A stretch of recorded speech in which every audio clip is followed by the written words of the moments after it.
Samedi 7 septembre 2024, c'est l'heure de Téléculture. Amis téléculturels, merci de nous rejoindre dans ce premier numéro du mois de septembre. Le 8 septembre de chaque année, l'humanité célèbre la journée internationale de l'alphabétisation. Et pour cette année, le thème choisi, c'est promouvoir l'éducation multilingue, l'alphabétisation pour la compréhension mutuelle et la paix. Le 8 septembre, c'est donc demain, cet après-midi. Messi Leleka, Désiré Laure, Sarampion et moi allons évoquer l'importance de l'alphabétisation et aussi ce qu'il en est de l'utilité de promouvoir l'éducation en multilingue. Bonjour à vous, chères dames. Bonjour, messieurs. Bonjour, Jésus. J'espère que vous allez bien. Ça va. Alors, tout de suite, le Flash Info avec Sarampion.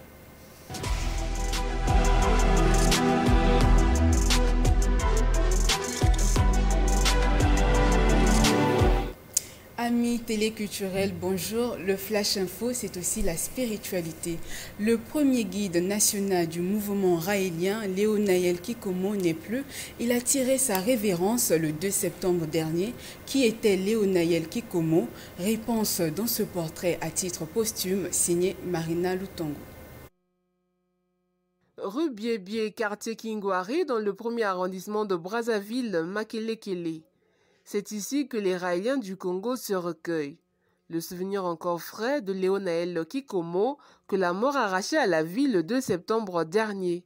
Mais qui était-il pour les Raéliens du Congo? Léonaël Kikomo, 84 ans, reste pour eux un symbole, un précurseur, le premier guide national du mouvement raélien.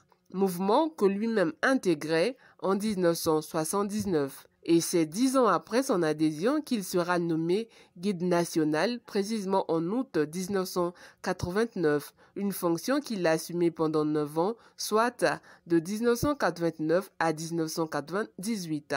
Et il faut retenir qu'en 2011, notamment le premier dimanche du mois d'août, Léonaël Kikomo fut nommé guide évêque, grade supérieur du mouvement raélien. Son inhumation est prévue pour jeudi 12 août 2024. La mort étant synonyme de célébration chez les Raéliens, un rassemblement de tous les Raéliens de Brazzaville appelé Rado est donc prévu pour dimanche 8 septembre. Le guide évêque Léonaël Kikomo était un dirigeant très engagé et dynamique dans le mouvement raélien, comme le témoigne le guide prêtre Eugène Malonga, l'un des pionniers du mouvement raélien. Propos recueillis par Marina Lutongo. Il était plein d'humilité. Donc pour nous, Léonaël, c'est une école d'amour, une école d'humilité, une école d'harmonie, une école de gentillesse. Il a géré très bien le mouvement. C'était une personne très aimée des Raéliens parce qu'il était toujours à l'écoute des Raéliens. Et il était prêt à se déplacer pour rendre visite à des Raéliens lorsqu'il le désirait. En tout cas, il était cette personne très abordable et qui écoutait tout le monde. Plusieurs monuments historiques embellissent la ville de Brazzaville. Quels ont été les premiers sculpteurs congolais? D'où provenaient-ils et quelle est l'importance de la culture? Élément de réponse dans ce dossier de Doron Ngwadi. Métier préhistorique, la sculpture est l'art de représenter un objet en relief par modélage, taille ou soudure. Ce métier noble de sculpteur qui produit des statues et monuments est indispensable dans une société. Les premiers sculpteurs congolais provenaient de la RDC où existait déjà une école d'art. Les missionnaires ont implanté des ateliers de sculpture dans pratiquement tous les coins de la République démocratique du Congo. Et ils ont commencé à initier des artisans.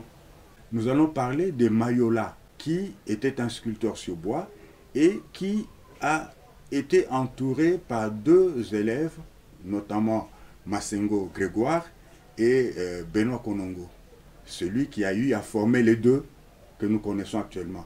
Si le nom du quartier Massengo existe, c'est à partir de Massengo Grégoire qui s'est installé, qui a installé son atelier à cet endroit-là. Et si le quartier Bifouiti porte le nom de Bifouiti, c'est parce que Benoît Konongo est allé s'installer au rond-point sur l'avenue de l'OUA, menant vers le pont de Djoué. Il s'est installé sur un rond-point là-bas et il a monté son atelier à cet endroit-là, vers les années 1980. Et quand les habitants du quartier ont vu se réaliser des statues à cet endroit-là, il s'est crié Bifouiti, donc en lari, c'est ce qui signifie des statuettes. Et au fur et à mesure que l'on s'exclamait Bifouiti, Bifouiti, les quartiers et le rond-point ont pris ce nom-là de Bifouiti. En tant que sculpteur, j'ai réalisé plusieurs monuments à l'extérieur du pays. Quant à ce qui concerne le Congo particulièrement, le monument Pierre Savonneau de Brazza, c'est mon œuvre, c'est moi qui l'ai fait. Et quand vous allez vers Nganga Edouard, vous voyez les têtes de lion, toutes les têtes de lion qui sont alignées là, c'est moi qui les ai faites. Et si vous arrivez d'entrer au sein du ministère de la Défense nationale, il y a un grand monument, un très grand monument qui fait plus de 6 mètres de hauteur, c'est moi. Et Pierre Savonneau de Brazza fait plus de 10 mètres de hauteur. Si vous allez dans le nord, à Owando plus particulièrement, devant le marché central de Owando, vous verrez la statue d'une femme assise, portant un enfant au dos et vendant du poisson. Cette sculpture est également de moi. Est-il connu des Congolais, cet art? Tout ce qu'un artiste produit a de la valeur. Et cette valeur-là, il faut inculquer ça à la population. Il faut inculquer ça aux citoyens. Voilà, pour qu'ils valorisent. Aujourd'hui, je veux dire que la facilité vers laquelle les gens vont vers l'argent, c'est-à-dire que la recherche effrénée du gain, fait que les gens s'adonnent à des pratiques, je veux dire, de plus en plus démoniaques. Alors, donc, et ça, généralement, ces pratiques-là, c'est associé à des objets, à des bagues qu'on porte, à des sculptures qu'on met dans la maison. Et ceux qui regardent aujourd'hui des objets artisanaux comme des objets spirituels, on ne pourra pas dire qu'ils ont totalement tort. Mais tout ça, c'est une question d'information et d'éducation. Il faut attirer la population. Donc, quand on n'organise pas des foires, quand on n'organise pas des semaines culturelles, on n'organise rien au niveau de la culture, les artisans eux-mêmes, pour que les enfants, depuis le bas âge, puissent apprendre à connaître la culture, puissent apprendre à aimer tous les objets d'art, puissent pouvoir lire à travers, je veux dire, un dessin. Quand ils n'ont pas appris ça, en grandissant, ils ne savent pas, ils ne connaissent pas la valeur de l'objet d'art. On voit les monuments qui sont érigés, mais il n'y en a pas assez. En principe, il devait y avoir beaucoup de monuments, oui, puisque ça fait partie de l'histoire. Le monument qu'on connaît ici, c'est le mausolée Marien Ngouabi, qui est là, qu'on a connu depuis longtemps, qui a existé. Et quelques monuments, par exemple, au niveau de Boulevard, là. Effectivement, il y a de l'importance. Ça incarne en fait la personnalité des ancêtres. Donc, quand tu vois le monument de Victor Schœlcher, tout te vient à l'esprit, quoi. L'esclavage. Au Congo, ce secteur peine encore à décoller, nonobstant quelques apports du gouvernement qui organise des marchés au bois, des foires pour leur visibilité, d'où ce cri de cœur. Et à bien voir notre ministère de la Culture et des Arts, ce sont eux qui devraient normalement organiser des séminaires ou des ateliers pour essayer un peu de cultiver les Congolais, avoir un peu cette culture et s'en procurer des œuvres d'art. Si jadis la transmission des valeurs et des connaissances se faisait à travers des représentations, des figures et des masques, aujourd'hui avec le modernisme, elle a toujours son sens, d'où l'importance des sculpteurs dans une société. Voilà, c'est la fin du Flash Info. Au plaisir de vous revoir.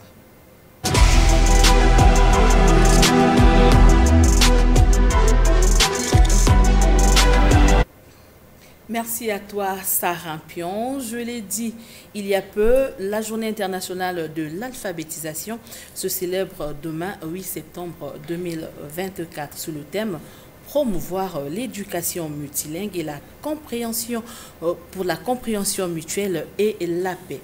Pour rappel, cette journée a été instituée en 1965 par l'UNESCO. En effet, l'alphabétisation est un droit humain fondamental qui ouvre la porte à d'autres droits humains. C'est le fondement de l'acquisition des connaissances, de compétences et bien d'autres valeurs qui permettent un climat de paix et qui a pour fondement le respect de l'égalité, la justice, la tolérance, la solidarité et la diversité afin d'établir des relations harmonieuses avec soi-même, les autres et la planète. Alors, Messi Leleka, Désiré, Laure, Sarampion, selon vous, que comprendre de l'importance de l'alphabétisation? Alors, Isis, l'alphabétisation est très importante. C'est plus que savoir lire et écrire. C'est la base de nos apprentissages et de notre développement. Bien alphabétiser nos enfants est une des meilleures façons de s'assurer qu'ils puissent atteindre leur plein potentiel à l'école et tout au long de leur vie. De l'autre côté, l'importance qu'elle revêt dans le cadre du droit à l'éducation, l'alphabétisation améliore des vies en élargissant des capacités qui, à leur tour, réduisent la pauvreté, accroissent la participation au marché du travail et ont des effets positifs sur la santé et le développement durable. En quelque sorte, l'alphabétisation, c'est la base.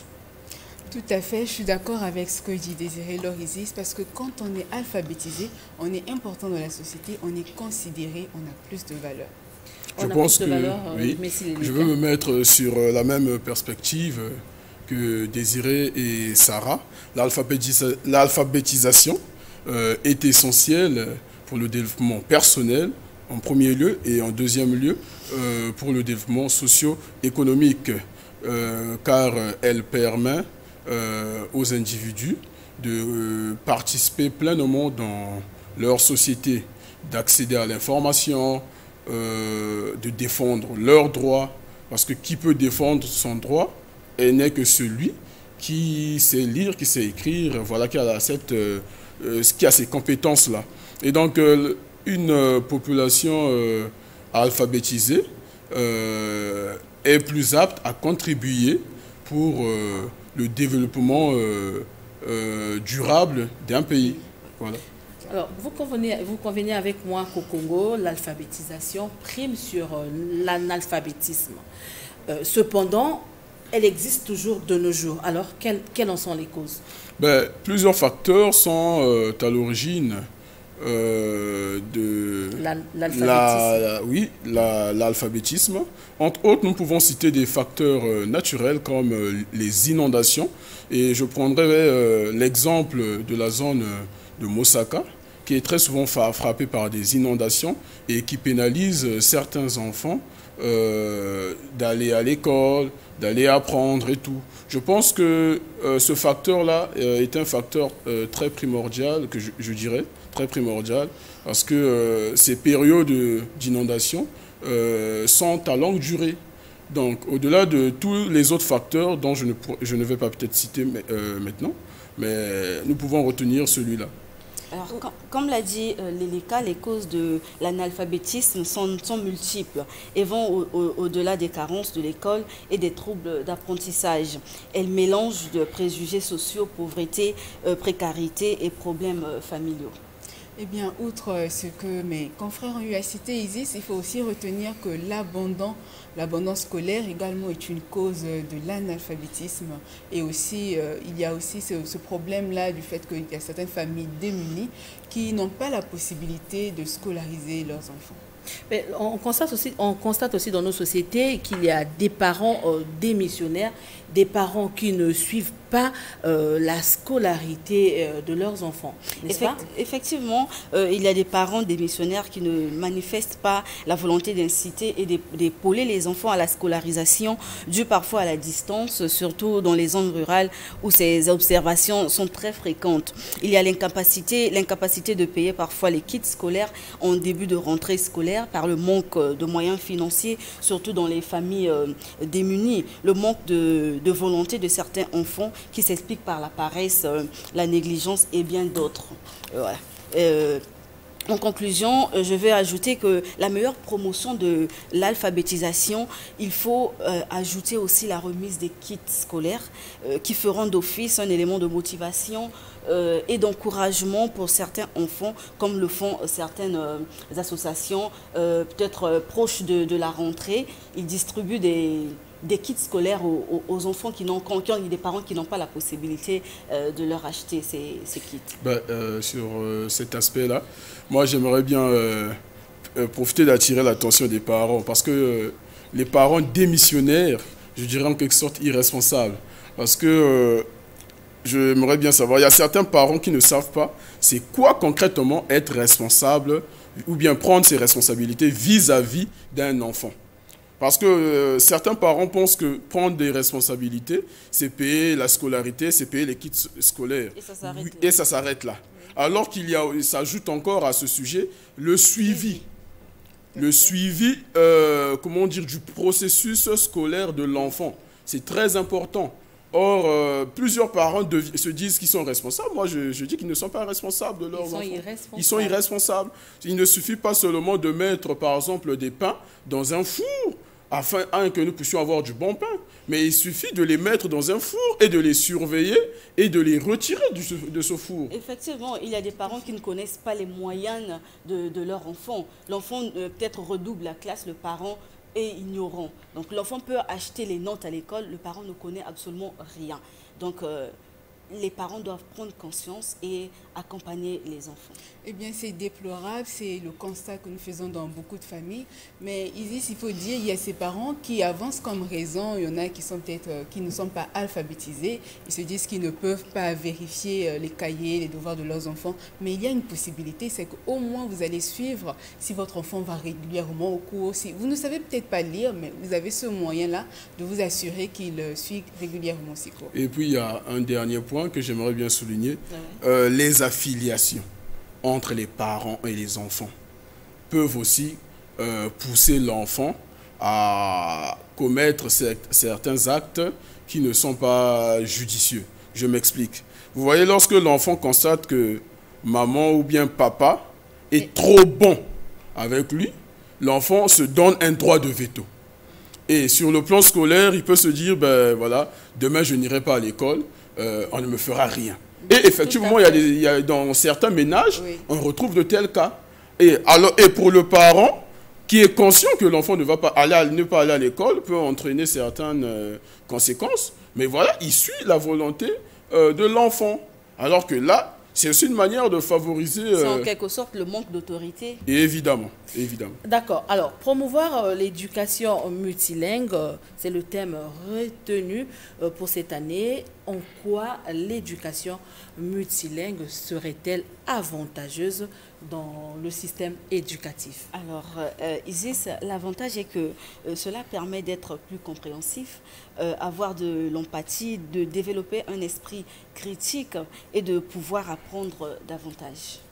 Sarah? Eh bien, ces enfants, une fois grands, il faut retenir aussi, c'est que plus ils apprennent des langues, plus ils en connaissent, cela les faciliterait dans le marché du travail. Et puis, ils auront cette possibilité-là de pouvoir échanger, de communiquer avec des personnes de cultures différentes. Alors, pensez-vous que l'éducation multilingue peut vraiment renforcer la compréhension mutuelle? Ben oui, bien évidemment, parce que l'éducation multilingue permet aux apprenants de comprendre et de respecter les diversités culturelles au sein d'une société. Et je pense que c'est aussi un atout pour une société qui est multilingue de pouvoir, ça permet elle peut avoir des possibilités de mieux développer son système économique. Et lorsqu'il y a, comme on dit, cette compréhension culturelle, ben, il y a développement. Alors oui, moi je vais ajouter par rapport à ce que Léleka vient de dire, l'éducation multilingue est un atout. Quand on a la possibilité d'apprendre plusieurs langues, on se familiarise avec toutes les cultures. Je peux discuter avec une personne qui s'exprime en anglais, en espagnol, en chinois, en lari, en téké, voilà. Donc c'est très important. Oui, on se sent à l'aise dans plein de milieux, dans différents milieux, avec différentes personnes aussi. D'accord, mais moi je pense que l'éducation multilingue ne devrait pas seulement s'arrêter au plan scolaire. Les parents devraient aussi parler aux enfants dans de différentes langues maternelles, n'est-ce pas? Effectivement, mais malheureusement, il y a des parents qui interdisent aux enfants de parler des langues maternelles. Ils se disent que lorsque l'enfant s'exprime en langue maternelle, c'est comme s'abrutir en fait. Donc lorsqu'il s'exprime en français, on sous-entend que cet enfant est plus intelligent. Ce n'est pas notre langue. Effectivement. Donc on sous-entend que l'enfant qui s'exprime en français est plus intelligent que celui qui parle le lari ou le lingala. Alors que c'est un grand défaut. Aujourd'hui, on peut être dans une situation où nous sommes face à un étranger et tu veux peut-être coder l'enfant en langue, mais l'enfant n'entend rien. Voilà, donc c'est ça. Moi, j'aimerais bien rajouter à cela. J'aimerais commencer par ce petit proverbe africain qui dit « Si le coq ou la poule ne reconnaissent pas qu'ils ne sont que doux dans la marmite, le lion par contre reconnaît qu'il est le roi de la forêt. » Ce qui veut dire que pour ces parents qui se disent que la langue française, c'est bien, mais aimer la langue française plus que nos dialectes, je pense que c'est une pire erreur.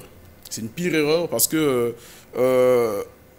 la langue fait partie des éléments qui permettent à l'homme de retracer son identité culturelle. Donc, lorsque on dévalorise nos dialectes pour valoriser des langues qui nous ont été apportées, je pense que là, nous commettons la pire des erreurs. Alors, pour exemple, dites-nous quels sont les pays qui ont mis en œuvre l'éducation multilingue? Bon, j'aimerais bien citer premièrement le Canada. Le Canada qui a, identifié 2 langues officielles dans leur système éducatif. Nous avons, et professionnel bien sûr, le français et l'anglais. Cela a permis, je dirais, un bon développement économique et nous le voyons actuellement. Le Canada devient un pays très voulu, désiré par plusieurs jeunes, surtout sur les réseaux sociaux, à l'étudier au Canada. Pourquoi? C'est grâce à cette, binarité linguistique qu'ils ont mise en place et c'est ce qui valorise leur pays. Donc, je pense que ce système multilingue voilà, est très important. Il y a l'Afrique du Sud, l'Inde également. Évidemment. Et j'aimerais peut-être aussi contextualiser chez nous ici au Congo, dans des régions, je dirais, dans des zones périphériques, les zones rurales, entre autres, moi j'ai étudié à Ouesso, et il y avait surtout au primaire, il y avait des moments, lorsque le professeur nous enseignait, et quand il remarquait que les élèves avaient une certaine difficulté à comprendre en français, tantôt ils rentraient en lingala. Ça tout à fait, il y a ces pays, on peut aussi citer la Finlande aussi, ils sont là-bas, ils ont pas différentes langues. On retient que le système éducatif multilingue est très important. C'est bien ça. Effectivement. Alors, merci à vous pour toutes ces réactions. Désiré Laure, que pouvons-nous retenir des rendez-vous culturels cet après-midi?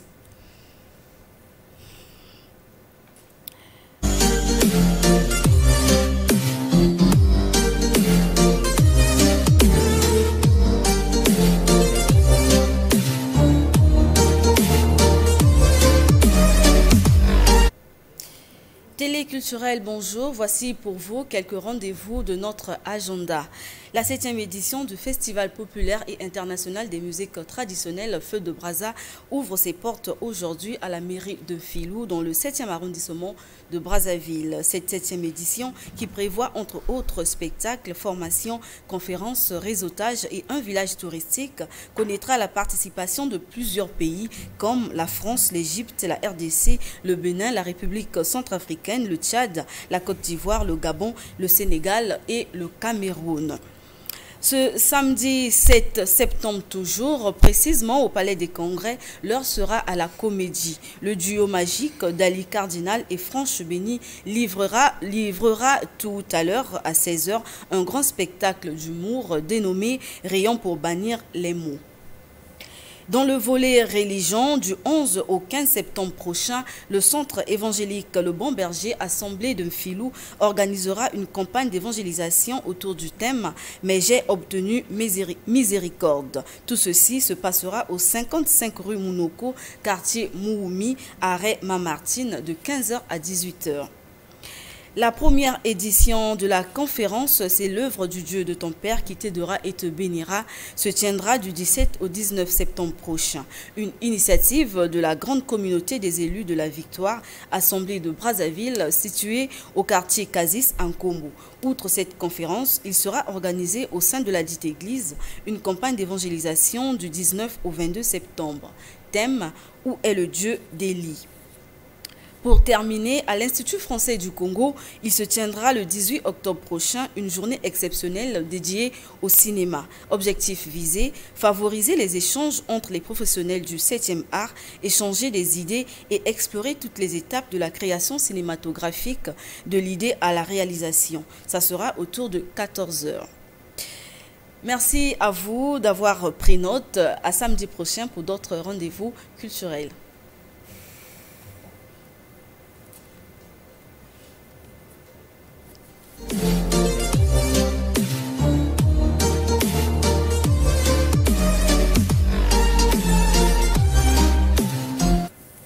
Voilà, rendez-vous noté. Presse Culture, c'est maintenant avec Marina Lutango.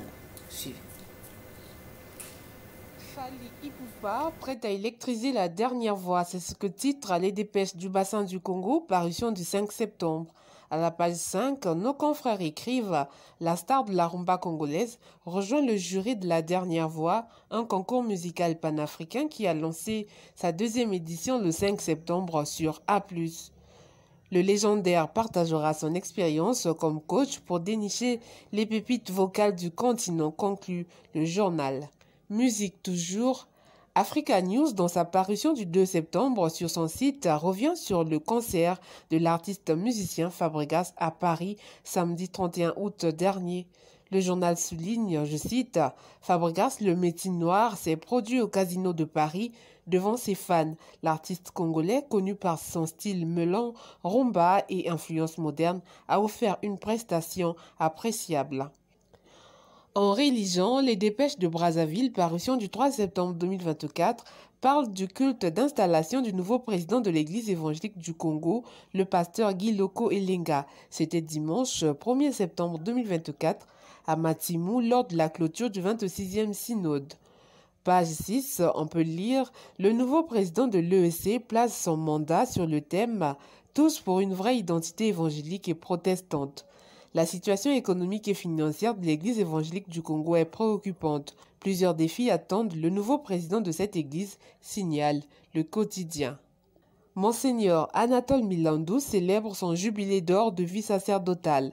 L'hebdomadaire de la Semaine africaine en parle dans l'une de ses publications du 3 septembre 2024 sur son site. Anatole Milandou, souligne le journal, fut ordonné prêtre en 1974. Il a passé 20 ans à l'archevêché de Brazzaville. Voilà, merci à toi Marina Lutango, chers amis téléculturels. Cet après-midi, nous avons choisi pour vous le titre Falanga, Falanga Mbongo Musolo, qui veut dire simplement l'argent en français. Un single signé Pattern Maestro, n'est-ce pas Désiré?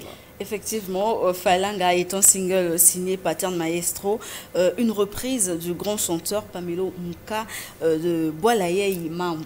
Alors, disponible depuis une semaine, Falanga cumule 173 000 vues sur YouTube. Je ne vous en dis pas plus, suivez.